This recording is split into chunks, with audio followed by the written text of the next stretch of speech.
Alors, avec plaisir, on accueille Mathieu Maisonneuve. Il est maire de Saint-Lin, Laurentide, en visuel. Bon après-midi, Monsieur Maisonneuve. Comment ça va? Bon après-midi à vous, ça va très bien. Merci beaucoup de me recevoir. Monsieur Maisonneuve, dites-nous, est-ce que c'est loin, Saint-Lin, Laurentide? C'est dans la Naudière. C'est dans l'Anaudière, au carrefour là, des Laurentides, vraiment. Notre ville voisine, Sainte-Sophie, appartient à la région administrative des Laurentides. Bien que Saint-Lin ait dans son nom Saint-Lin-Laurentide, comme vous l'avez mentionné, on est bel et bien dans la région de l'Anaudière, dans la magnifique là, MRC de Montcalm. Voilà. Et puis, moi, quand j'ai lu l'article, je pense que c'est la presse, j'ai tout de suite compris qu'il y avait là quelque chose à rendre public et davantage public, n'est-ce pas? Voir le geste qui est posé. Parce que tous les dirigeants de tout comté, de toute ville, veulent toujours se développer, veulent toujours tout faire pour développer leur ville. Et une des façons de développer les villes, c'est de mettre de l'asphalte et de mettre du béton c'est ça le développement en 2022. Et vous avez tout simplement, vous aviez l'occasion de développer votre ville en créant, en élevant des murs en mettant de l'asphalte. Vous avez dit non. Vous avez la possibilité donc de dézoner des parties de territoire agricole et vous avez dit non parce que à un moment donné, on aura besoin de cette agriculture et les terres agricoles vaudront plus cher que du béton. Dites-moi, expliquez-moi cette logique-là, où est-ce que vous l'avez prise?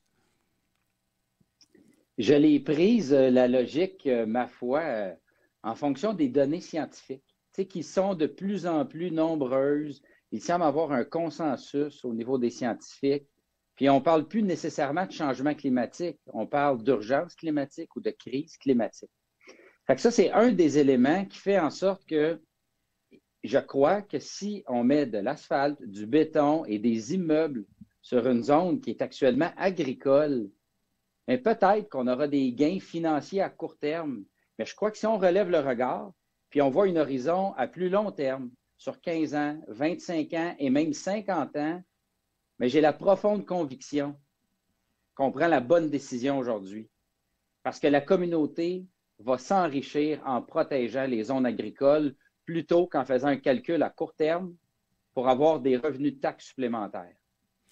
Monsieur le maire, j'imagine qu'avec une telle résolution intelligente, vous ne vous ferez pas que des amis.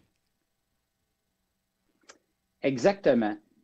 Par contre, si vous me permettez, là, je dois dire que depuis ce matin, en fait, depuis lundi dernier, date à laquelle on a mis cette décision-là, on l'a rendue publique, j'ai beaucoup de témoignages positifs. J'ai une vague d'appui aujourd'hui de la part de collègues maires et mairesses partout au Québec. J'ai des citoyens par dizaines qui communiquent avec moi pour me dire Wow, il était temps. D'un autre côté, évidemment, il y a des intérêts financiers en arrière de ça. Il y a de la spéculation immobilière. Je suis ici pour le bien commun. Je ne suis pas à la merci des profits potentiels de certains intérêts privés. Mhm. Je ne suis pas là pour, comment je pourrais dire, pour aider les gens qui jouent à Monopoly. Ouais. D'autant plus vrai que vous faites une projection même jusqu'à 50 ans et il y a beaucoup de chances que vous ne soyez plus maire dans 50 ans de Saint-Lin ou ailleurs, n'est-ce pas? Écoutez, tu sais, la vie passe vite, la vie professionnelle va vite.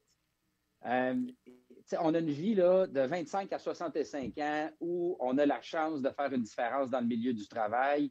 Donc, évidemment, je viens de vous démontrer par un calcul simple que dans 50 ans, en théorie, là, Ouais, ouais, ben, je devrais être à l'aube de mon 90e anniversaire. ouais, Je ne serai plus ici, ouais. dans ce bureau-là, définitivement.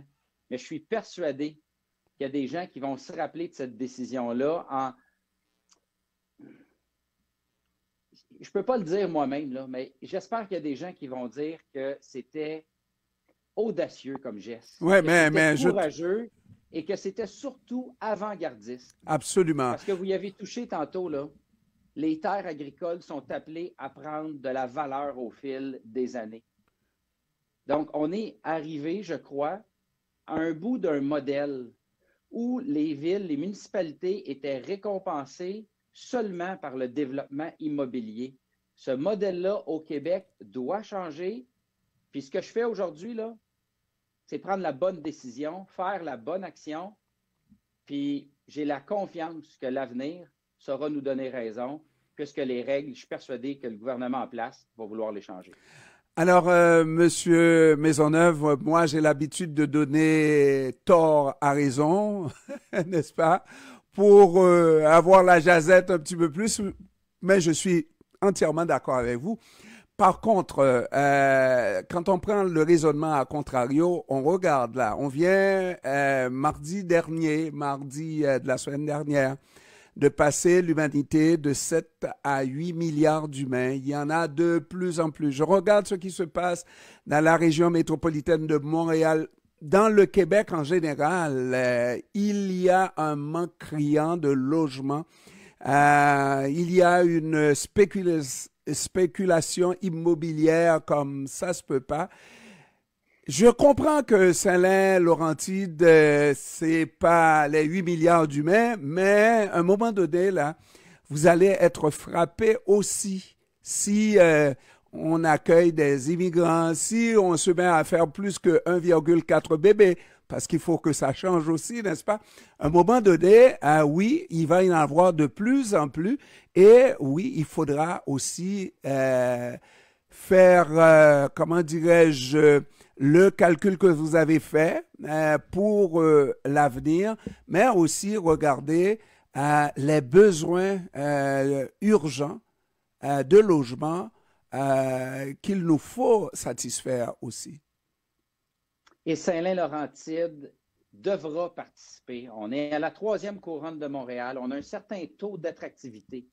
Présentement, il y a une situation, vous l'avez touché, là, vous l'avez abordé, il y a une crise de l'habitation au Québec. Les logements disponibles ne sont pas en quantité suffisante, ce qui fait une pression là, terrible pour les prix à la hausse. On devra, en tant que société, prendre les grands moyens pour régler cette crise-là, bref, pour casser l'espèce de cercle vicieux dans lequel on se trouve. Et Saint-Lin va y participer. Par contre, la situation étant la suivante, Saint-Lin-Laurentide a connu une grande croissance de sa population au courant des 10 et des 15 dernières années. Je peux vous dire qu'aujourd'hui, là, j'estime qu'on a fait notre part et présentement, on est en période de pause pour la construction des nouvelles résidences et on se doit d'avoir des règles à la hauteur des besoins et des défis qui nous attendent. La ville de Saint-Lin-Laurentide a trop souvent fait les nouvelles dans le passé et a été identifiée à titre de cancre. Mais je veux en faire une ville qui va être une référence pour les autres au Québec dans notre manière de faire les choses. Donc, en fonction des travaux qu'on fait pour mettre à niveau nos infrastructures, ce qui va nous permettre par la suite de redémarrer le développement résidentiel, mais je suis ici devant vous, puis je vous dis qu'au moment où on va repartir le développement résidentiel, les règles à Saint-Lin-Laurentide vont être justes et ça va surtout être pour le bien commun. Ici, je parle de s'assurer qu'on a des milieux de vie intéressants, qu'on a des possibilités d'avoir du transport actif dans la région. On doit améliorer la sécurité des piétons, par exemple. Donc, ce sont tous des défis que l'on doit adresser ici à Saint-Lin-Laurentide. Et parallèlement à ça, le Conseil va débuter son travail pour identifier l'horizon ultime de Saint-Lin-Laurentide. Nous sommes dans un modèle de développement économique où la croissance n'a pas de limite. Mais par contre, nous sommes dans un territoire qui est défini. Le périmètre urbain de Saint-Lin-Laurentide est ceinturé de territoires agricoles. Donc, à un moment donné, il faut qu'on dise, ça va arrêter. Je ne dis pas que c'est aujourd'hui, je ne dis pas que c'est demain matin, mais on doit le planifier, ce qu'on appelle l'horizon ultime, pour savoir qu'est-ce qu'on veut offrir à la population de Saint-Lin-Laurentide, parce qu'il est hors de question que la population vive le même scénario qu'elle a vécu au courant des dernières années, suite au bris de service généré par le fait que les infrastructures n'ont pas suivi la hausse drastique de population. Et naturellement, j'imagine que vous avez une bonne vision pour l'avenir, pour aussi l'augmentation de la population de Saint-Lin-Laurentide. Maintenant qu'on parle de Saint-Lin-Laurentide pour les bonnes raisons, n'est-ce pas? Oui, Saint-Lin-Laurentide va devenir plus populaire, mais au-delà de tout, il y a ce besoin urgent, effectivement, de population. On parle de plus en plus de main-d'œuvre qui fait défaut dans la société québécoise. On va devoir faire face à la réalité, c'est-à-dire même dans les régions, il manque de la main-d'œuvre. Ça veut dire qu'on va importer de plus en plus de l'extérieur. Est-ce que vous avez une vision claire de ce que le développement de Saint-Lin-Laurentide va exiger en termes de création de nouveaux édifices, de création immobilière, d'augmentation dans ce sens-là? Est-ce que la vision est définie? Pas actuellement à 100%. Mais ce que vous avez comme parc immobilier satisfait pleinement les besoins de la population au moment où on se parle. Et est-ce que ça vaut pour les prochaines 10 années? Bon, je vous dirais que le parc immobilier qu'on a ne répond pas aux besoins de la population puisque la façon dont le territoire s'est développé, le territoire s'est vraiment étalé. On a des endroits à Saint-Lin-Laurentide où c'est rempli de maisons, de bungalows, et les gens doivent absolument prendre leur voiture pour aller faire leur épicerie, pour aller s'amuser, pour aller chez des amis. Donc ça, là, dans la vision future du développement de Saint-Lin-Laurentide, on doit casser le moule. On doit s'assurer que le transport actif soit au centre des nouveaux quartiers. Puis, tu sais, Saint-Lin-Laurentide, on est une belle communauté. On est accueillant, puis c'est vrai qu'il y a une pénurie de main-d'œuvre, puis nécessairement, on doit accueillir des gens de l'extérieur. Et je vous le dis, là, on va faire notre part. On va devenir une référence au Québec parce qu'on va s'assurer que le développement soit en phase avec les défis qu'on a, mais surtout, on va consulter la population. Je veux en faire un vrai processus où la population aura son mot à dire. Parce que trop souvent, on a vu des élus municipaux, on a vu des villes, des municipalités peut-être donner un peu plus d'importance aux résidents futurs qui allaient venir s'installer qu'aux résidents actuels. Moi, je veux renverser la tendance et m'assurer que les résidents qui ont déjà choisi Saint-Lin-Laurentide aient un milieu de vie intéressant, qu'on s'occupe d'eux, et lorsqu'on sera rendu à l'endroit où je veux être, bien, à partir de là, on va recommencer à développer Saint-Lin-Laurentide. Et évidemment, la densification va être au rendez-vous et on ne fera pas les choses comme c'était auparavant. Et j'ai très hâte d'être en mesure de déployer cette vision-là qui va être normée, qui va être précise. Mais pour être franc avec vous, nous sommes en train de la développer présentement, cette vision-là. Monsieur le maire, être une ville à la campagne, c'est tout un défi, hein, n'est-ce pas? Avoir des infrastructures de ville, mais avoir aussi le jardin juste à côté, en tout cas les terres agricoles juste à côté, tout un défi. Est-ce que vous avez un modèle de développement dans ce sens-là ou est-ce que vous voulez tout inventer? J'imagine que vous avez un modèle dans Québec. Tout à fait. Il y a des villes qui font bien les choses. Moi, j'ai des modèles d'efficacité organisationnelle. Par exemple, la ville de Belleuil en est un. On a des modèles de municipalités et de villes qui ont repris possession, je dirais, de leur village, de leur cœur villageois pour le redynamiser, pour le valoriser. Ici, j'ai Plessisville en tête. Puis, votre question est très intéressante parce que je crois que mon travail n'est pas de vouloir sans cesse réinventer la roue. Évidemment, il va y avoir place à la créativité, il va y avoir place à l'innovation. Nous sommes plus de 1000 villes au Québec. Les défis auxquels je fais face, bien, il y a d'autres maires ou mairesses qui ont probablement fait face à ces défis-là. Donc, moi, je vous fais la promesse aujourd'hui, puis dans le fond, ça fait plus d'un an que j'ai été élu, puis ça fait plus d'un an que j'ai ces actions-là, c'est-à-dire d'aller chercher les meilleures pratiques qui se font un peu partout, dans les villes, dans les municipalités au Québec, pour être capable de m'en inspirer, pour être capable de les copier s'il le faut, et de les amener juste de relever la barre un peu plus. Donc, c'est ça notre plan, c'est de s'inspirer des meilleures pratiques et d'innover à l'endroit où on va penser que ça vaut la peine d'innover.